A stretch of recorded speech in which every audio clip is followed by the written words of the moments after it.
로제의 한국 이름은 박채영입니다. 로제의 영어 이름은 로제인 파크입니다. 로제는 한국 사람이자 뉴질랜드 사람인 복수 국적의 소유자라서 한국 이름과 영어 이름 둘 다 본명이라고 합니다. 로제는 뉴질랜드에서 태어났지만 만 7살 때 호주로 이민을 가서 스스로 호주 출신이라고 여긴다고 합니다. 샘 해밍턴도 뉴질랜드에서 태어나서 호주에서 자란 비슷한 케이스라고 합니다. 로제는 호주식 영어를 씁니다. 그렇기 때문에 호주의 언론들도 로제의 영어 발음에 주목을 하고 호주에 사는 팬들도 로제의 영어 발음을 매우 좋아하고 친근감을 표한다고 합니다. 로제는 우리나라 최초 뉴질랜드 국적의 호주 출신 K-팝 아이돌이라고 합니다. 로제는 1997년 2월 11일에 태어났습니다. 로제의 나이는 블랙핑크 맏언니인 지수와는 2살 차이이고 제니와는 1살, 그리고 97년도 3월 생인 리사와는 1달 차이가 납니다. 로제의 키는 168cm라고 합니다. 로제는 멤버들 중 가장 키가 크다고 하며 큰 키에 비해 상당히 마른 편입니다. 실제로 로제를 보면 생각보다 엄청 가늘다 라는 느낌을 받는다고 합니다.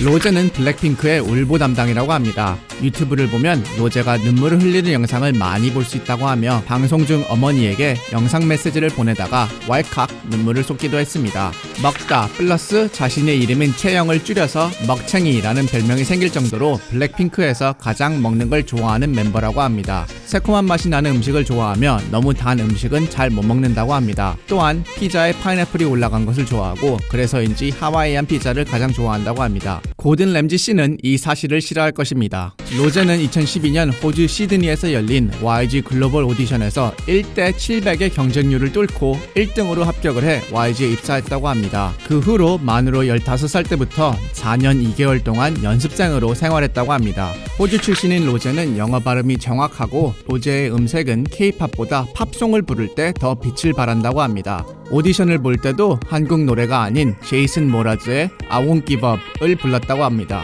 YG 연습생이 된 후 4개월 만에 GD의 미니 앨범 수록곡 결국을 피처링했습니다. 발매 당시에는 이름을 밝힐 수가 없어 피처링에는 새로운 YG 여자 아이돌 그룹의 라고 등재했다고 합니다. 당시 GD는 이름은 못 밝히지만 내가 좋아하는 목소리다 라고 말했다고 합니다. 로제는 공포영화를 못 보며 수줍음이 많은 성격이라고 합니다. 또한 앞서 말한 결국을 부르는 것을 굉장히 쑥스러워한다고 합니다.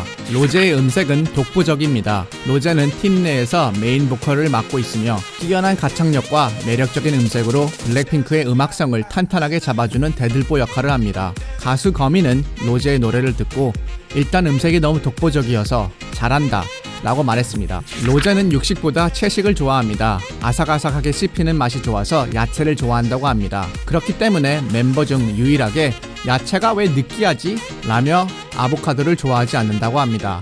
로제는 학창시절 여고를 나왔으며 치어리더였다고 합니다. 주간 아이돌에서는 정영돈과 데프콘에게 자신의 공중제비를 뽐내기도 했습니다. 로제는 기타를 잘 칩니다. 로제는 기타를 자신의 무기라고 부르며 어렸을 때 유튜브로 기타를 배웠다고 합니다. 그때 가장 좋아하는 유튜버는 토리 켈리, JS3라고 하며 왼손잡이지만 유튜브로 기타를 배우다 보니 오른손으로 기타를 치게 되었다고 합니다. 로제의 아버지는 국제변호사라고 하며 로제의 4살 많은 언니도 변호사가 되었다고 합니다. 로제는 학창시절 그쪽 방향으로 공부하기도 했다고 하며 블랙핑크가 아니었다면 지금쯤 변호사가 되었을지도 모릅니다. 로제의 이상형은 공유라고 합니다. 사실 공유는 블랙핑크 모든 멤버의 이상형이지만 리사가 박진영의 파리피플에서 말한 바로는 로제는 목소리 좋고 기타 치는 남자가 이상형이라고 합니다. 로제는 월클 인스타그래머입니다. 2020년 현재 로제는 한국 인스타 팔로워 순위 3등이며 3,200만 명의 팔로워를 보유하고 있습니다.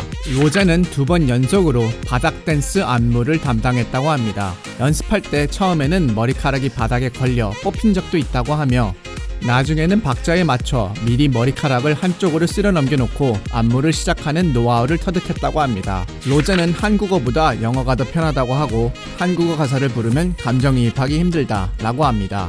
그래서인지 넷플릭스 블랙핑크 다큐멘터리에서는 자신에게 더 편한 언어인 영어로 인터뷰를 했습니다. 로제는 교포입니다. YG 연습생으로 한국에 오기 전까지는 집을 떠나 가족들과 2주 이상 떨어져 본 적이 없다고 하며 한국 문화에 익숙치 않아서 처음에 한국에 왔을 때는 정말 많이 힘들었다고 합니다. 로제는 집을 떠나 한국에까지 왔는데 내가 여기서 성공하지 않으면 한국을 떠나지 않으리 라며 마음을 다잡았다고 합니다. 로제에게 멋진 여자란? 이라는 한 인터뷰 질문에 로제는 꿈이 확실히 있어서 그 꿈을 위해서 열심히 일하고 열심히 쫓아가고 포기하지 않는 사람이 멋있는 사람이다 라고 말했습니다. 자신의 꿈을 쫓아 집을 떠나 모험을 떠난 15살의 한 소녀. 지금까지도 그 꿈을 쫓아 달려나가고 있는 23살의 한 여성. 그녀의 이름은 로제이고 그녀는 멋있는 사람입니다. 이상으로 로제에 대해서 알아보았습니다. 계속해서 다른 월클에 대해서 알아보고 싶으시다면 월클백화를 구독해주시고 다른 영상으로 넘어가 주세요. 감사합니다.